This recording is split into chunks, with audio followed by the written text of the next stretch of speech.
Quick pop quiz. I want you to look at each scene back to back and tell me what the difference between them is.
If you said that each clip got progressively smoother, you'd be right, but there's more that goes into frame rates than making the video more fluid.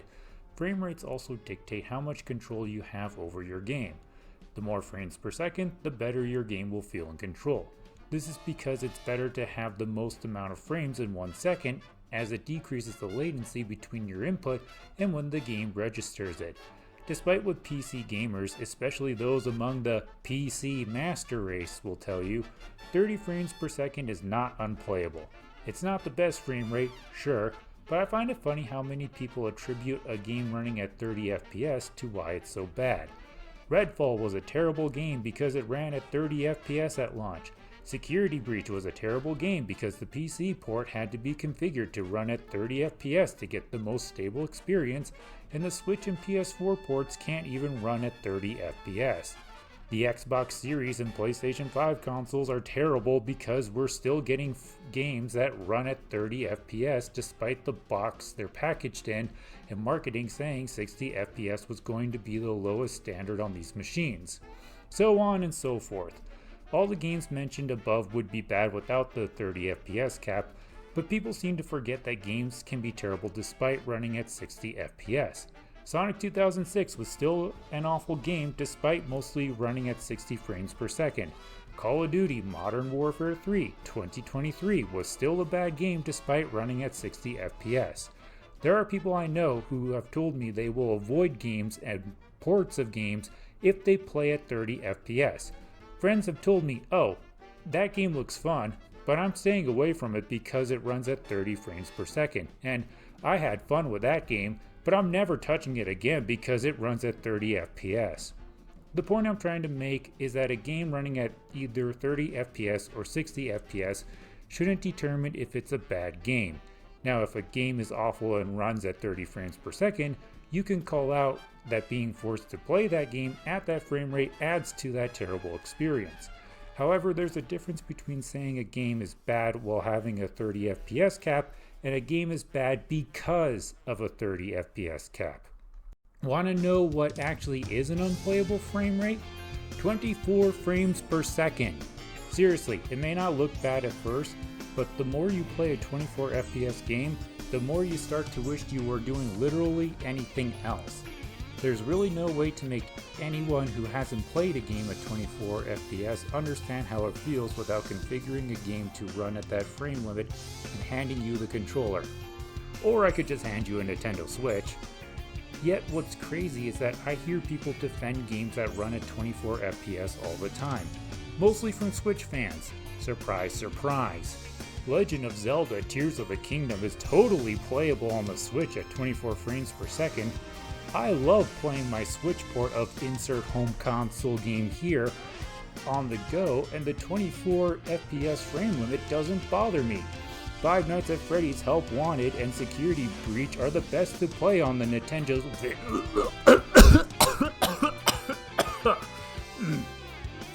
Sorry, I couldn't finish that last one without almost puking. Look, I'm not trying to just pick on the Nintendo Switch here, but it has a lot of games and ports that run at 24 frames per second. I loved my Switch Lite when I had it. I talked about it before in a previous video. It was a custom purple one, the same color as Bonnie. The first time I completed Security Breach, it was on my Switch, but man did I get headaches and nausea if I played it for too long. The controls felt off too, and I died a lot. Like, I mean a lot, due to delayed inputs. I tried watching a walkthrough of Tears of the Kingdom captured from actual Switch hardware on YouTube, and I couldn't get through it without getting a headache and that feeling of nausea again with all the jittery, jumpy animation. I was getting motion sickness from just watching a playthrough of Tears of the Kingdom. I want to make sure I'm not sounding like a hypocrite and saying games that run at 24 FPS are bad because they run at 24 FPS. You can emulate most of these games on PC and have them run at 30, 60, or even higher frame rates. Watching gameplay of Tears of the Kingdom from an emulator at 60 FPS makes that game so fun to watch. This is why even hardcore Nintendo fans are asking, begging, for a new console from the big dogs, or hell, just a Switch Pro with upgraded hardware that can run games with uncapped frame rates at 60 FPS. Bottom line, 24 FPS is unplayable. End of story. Sure, you might be able to complete a game running at 24 FPS from start to finish, but that's in the same way that technically you could complete a game running at 15 frames per second. Would you really want to? After playing a game at 24 FPS, 30 FPS feels like such a breath of fresh air. Who knew that a measly extra 6 frames per second could make all the difference in the world, Dr. Freeman? Also, why was Mortal 1 Kombat ported to Nintendo Switch? Why did Ed Boon and everyone else at NetherRealm Studios think it was a good idea? FNAF fans thought Steel Wool was crazy for porting Security Breach over. At least they ported over a game you could complete from start to finish on that system, and not just some proof of concept that should have never been approved. I mean, come on people, the PC port of Mortal 1 Kombat is enough of a pain in the ass to run properly. What I find funny is that the Steam Deck is such a beloved console. And yes, I did just call it a console, just to make PC gamers watching this go, "Ree!" despite it not being able to play modern games at 60 FPS. At best, most modern games will run at 40 FPS, and good luck trying to get an Unreal Engine 5 game to run on the Steam Deck at even 30 FPS, even on the lowest settings. This is because the Steam Deck, despite having double the RAM at 16 gigabytes, has the power of a PS4. I'm not saying the Steam Deck is a bad console, far from it. I own one of Valve's handhelds, and I take it with me nearly everywhere I go. I'm just asking, why does the Steam Deck get a pass from PC gamers when it can't play every game at 60 frames per second, but the Xbox Series and PlayStation 5 consoles are heavily judged for it? PC gamers will defend the Steam Deck by saying it's a portable console with DDR5 RAM, while the 9th gen consoles are supposed to be stationary 16GB DDR6 powerhouses. Keep in mind that earlier I said the Steam Deck has the same power as the PlayStation 4, a console that was also criticized for not running every game at 60 FPS and caused a lot of gamers to switch over to PC. Now these same PC gamers are defending a handheld with the same power as the console that caused them to leave console gaming? Again, I can't stress enough that I love the Steam Deck, and that it's my favorite console to play games on. The point I'm getting across is that both games and consoles shouldn't be judged for what frame rate the game is playing at, as long as it's a playable frame rate. I know that Sony and Microsoft shot themselves in the foot by advertising that 60 FPS was going to be the standard on their consoles, but come on, we all knew that sooner or later 30 FPS games would appear. Before I give my final thoughts, I want to talk about Five Nights at Freddy's Help Wanted. I know people who have refunded this game because of how bad the PC port was. A friend of mine pointed out to me that the port was so bad it made the mouse super sensitive, prone to constant crashing, and recording the game was nearly impossible. This is because Steelwool had no idea how to port the games they've made on Unreal Engine 4 to PC. The thing about Unreal Engine 4 is that unless you code, program, and specifically tell the game to run at a frame rate higher than 30 FPS, it's going to try to settle on that frame cap. This is because Unreal Engine, no matter which version you develop the game on, always depended on the developer to code everything in the game according to what frame rate they wanted it to run at. If you forgot to include the frame rate while coding, Unreal Engine defaults to assuming everything is animated at 30 FPS, even if your game is running at 60 or higher. So if the engine is assuming that everything is animated at 30 FPS, but you have the game running at 60 FPS or higher, you can see where the problems start to arise. There's even proof of what I'm saying because speedrunners have found that certain things in Security Breach, also developed on Unreal Engine 4, were entirely dependent on the frame rate the game was ran at, and you could sequence break or entirely break areas in the game just by cranking up the frames. The biggest problem with Help Wanted and Security Breach, though mostly Help Wanted, is that PC hardware is only going to improve and get faster. The faster PC hardware gets, the more unstable Help Wanted and by extension Security Breach will be on those systems. What's my point with all this? Well, there's a simple fix. All you have to do is go to the game user settings config file, wherever that is on the operating system you're using, and edit a line of code using Notepad or some other text editing software. Change the line of code that tells it what frame limit to run at from 0.00, which means the frame rate is unlimited, to 30, and boom, problem solved.